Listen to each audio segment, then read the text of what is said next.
में तुमको सुख की अनुभूति हो रही, उसको रोकने में कितनी सुख की अनुभूति होगी। उन्मत्त हो जाओगे बहुत जल्दी। आपके सारे के सारे करण भगवदाकार होने लगेंगे यदि आप ब्रह्मचर्य का पालन करेंगे। शरीर स्वस्थ, हल्का, मन प्रसन्न, नींद आदि पर विजय, कितने गुण ही गुण। और ब्रह्मचर्यहीन आलस्य, प्रमाद, भोगों का चिंतन, मन का डिप्रेशन में पहुंचना, कमर में दर्द, टांगों में दर्द, सर में दर्द, घबराहट होना, बिना किसी कारण के मन भयभीत हो रहा है, भोजन अपच हो रहा है, बिना किसी प्रक्रिया के वीरनाश हो रहा है, बिना किसी प्रक्रिया के। काहे को मृत्यु स्वयं स्वीकार कर रहे हो, ये मृत्यु है। चाहे भगवान दत्तात्रेय जी बोल रहे हैं या भगवान कपिल देव जी बोल रहे हो, जब उपासक को संबोधन करते हैं भगवत प्राप्ति के लिए तो कहते हैं कि इस भोग वृत्ति को साक्षात मृत्यु रूप देखो, ये मृत्यु है तुम्हारी। जब शरीर राग त्यागना है तो तुम शरीर से भोग भोगोगे तो आसक्ति शरीर की पुष्ट होगी, आसक्ति भोग सुख की पुष्ट होगी, है नहीं। कितने दिन शरीर रहेगा, कितने दिन भोग रहेंगे।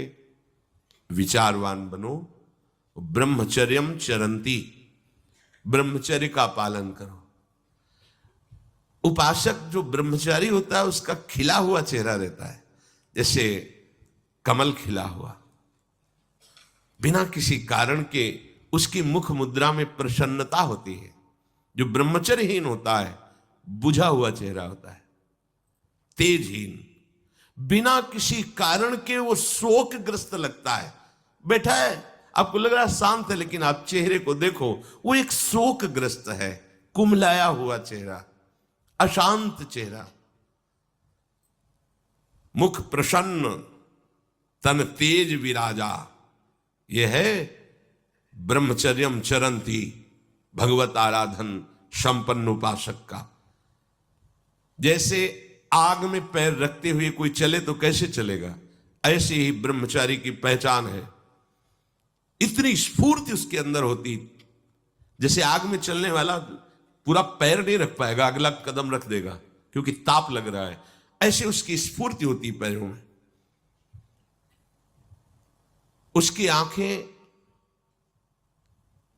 एकाग्र रहती है, चंचलता इधर उधर या बार बार झपकना ये विषयी पुरुष का लक्षण है। बार बार पलक झपकना ये विषयी पुरुष का लक्षण है। इधर उधर ताक झांक, चंचलता, ऐसा बैठे तिनका तोड़ रहा है, पैर हिला, ये सब विषयी पुरुष के लक्षण है। ये तो बिल्कुल साधारण स्पष्ट दिखाई देता है आदमी विषयी है या ब्रह्मचारी, एक सेकंड में लक्षण होते हैं। आपको जब भगवत मार्ग का अवसर मिला है तो गृहस्थ हो, संतान हो गई, ब्रह्मचर्य से रहो। नहीं चाहिए संतान तो भ्रूण हत्या, गर्भ हत्या जैसे महापाप करने की क्या जरूरत है। उसी वीर से संतान उत्पन्न होती है जिसको आप नष्ट कर रहे हो, जिसको आप ऐसे पानी में बहा रहे हो, व्यर्थ फेंक रहे हो, तो उसको भ्रूण हत्या का पाप लग रहा है तो तुमको पुण्य लग रहा है, वीरपात कर रहे हो तुम्हें भी वही हत्या लग रही है, क्योंकि उसमें वही जीवात्मा है जो मां के गर्भ में जाके बालक रूप धारण कर लेती है, उसको तुम नष्ट कर रहे हो। पर बुद्धि भ्रष्ट हो गई है, समझ में नहीं आता, व्यर्थ में वीरपात करते हो, व्यर्थ में। तुम्हारा भजन बनेगा, तुम अध्यात्म के योगी बनोगे, मजाक है अध्यात्म का मार्ग। होश में हो जाओ, ये मन के दुलार को बंद करो। जब तक इच्छा ही नहीं भगवत प्राप्ति की तो फिर तुम कैसे भगवत प्राप्ति कर पाओगे।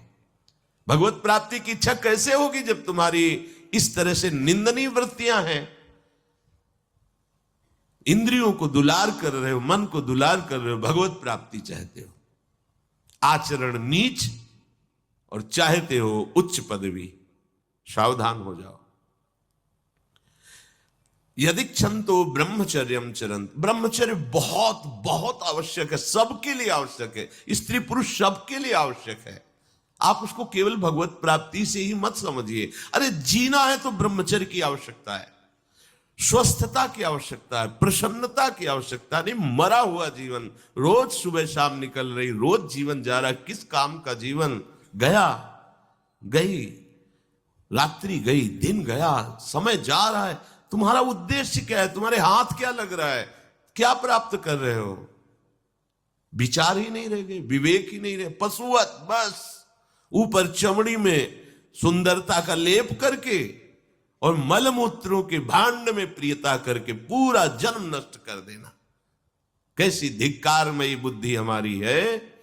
जहां हमें मुक्त होना चाहिए वहां मांग क्या रहे। कोई बिरला ही मुक्त होना चाहता है, वो बिरला वही होता है वीतरागाहा, जिसका राग नष्ट हो गया है, वो वैराग्यवान चाह करता है भगवत प्राप्ति की। जो भगवत प्राप्ति की इच्छा रखता है और ब्रह्मचर्य का पालन करता है, उसकी इंद्रियां शांत हो जाती है। सिद्धांत समझो, खूब भगवत भजन करो, चाहे गृहस्थ हो चाहे विरक्त। संतान उत्पत्ति की आवश्यकता